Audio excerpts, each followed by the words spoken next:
नमस्कार, जय हिंद सर्वांना. मित्रांनो, कोणताही तुम्हाला जर बिझनेस करायचा असेल किंवा व्यवसाय करायचा असेल, तुम्हाला काहीही करायचं असेल, पण ते करताना तुम्ही कधीही तुमचा व्यवसाय किंवा बिझनेस करताना पार्टनरशिपमध्ये बिलकुल करू नका. बिलकुल करू नका. तुम्ही एकटे करा. तुम्ही एकटे बिझनेस करा. थोडा करा, थोडा करा, त्याला वाढवत वाढवत वाढवत वाढवत नंतर मोठा होऊ द्या. लास्ट मोठा व्हा. परंतु अचानक मोठं होण्याच्या चक्करमध्ये तुम्ही पार्टनरशिपमध्ये बिझनेस करू नका. कारण पहिला पार्टनरशिपमध्ये तुम्हाला जर बिझनेस करायचा असेल तर पहिलं पार्टनरला चांगलं ओळखा. कारण तो आपल्याला धोका तर नाही देणार. काही काही मादरचोद पार्टनरांनी धोके दिले आणि पळून गेले आणि त्याच्या पायी भरपूर जणांनी पार्टनरशिपमध्ये धंदे ज्यांनी केले ना, त्याच्यातले भरपूर जणांनी आत्महत्या केल्या. कारण त्यांच्यावर कर्ज इतकं झालं की दुसऱ्या पार्टनरनं त्यांना धोका दिला. म्हणून पार्टनरला पहिलं ओळखा.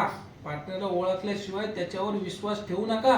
कारण काय काय पार्टनर काय म्हणतात, माझ्याकडे पैसे नाही, आता माझ्याकडे पैसे नाही, पण मी तुला काय गाईडलाईन देतो, तू तुझे पैसे लाव आणि नंतर मग मी तुला जेव्हा पूर्ण पैसे देईल त्याच्यानंतर माझी त्याच्यामध्ये पार्टनरशिप इन्व्हॉल्व कर.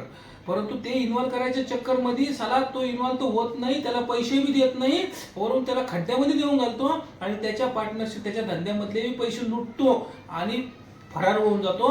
पार्टनरशिप काढून घेतो आणि यांनी पैसे घातलेले असतात, यांनी झक मारलेली असते आणि याच्यावर कर्ज एकुट्याचं होतं आणि एकुट्याचं कर्ज झाल्यामुळे हा येतो टेन्शनमध्ये, पितो दारू आणि मग स्वतःचा जीव गमवून बसतो. किंवा त्यामुळे आपला जीव का गमवायचा. म्हणून कधीही पार्टनरशिपमध्ये धंदा करताना कधीही पार्टनरवर पूर्ण विश्वास ठेवू नका. कारण अरे आपल्या घरात तर आपल्या जर सख्या भावासंग जर आपण वेगळं निघलो असेल ना, त्याच्या संग जर पार्टनरशिप केली असेल ना, तो सुद्धा गद्दार निघतो. तेव्हा हात बाहेरचा आहे, अनोळखी आहे किंवा मित्र आहे किंवा नातेवाईकातला आहे, यांच्यावर विश्वास करताना खूप जाणीवपूर्वक विश्वास करूनच पार्टनरशिपमध्ये धंदा करा. कारण विश्वास हा अंधा असतो. अंधा एकट्याने करा. एकट्याने लेट वशाल पण थेटच तुम्ही मोठा धंदा करशाल. परंतु मग पण तो धंदा तुमचा स्वतःचा राहील आणि एकदम हक्काचा राहील. व्हिडिओ जर पटला असेल तर व्हिडिओला लाईक करा, शेअर करा आणि सबस्क्राईब करा. जय हिंद.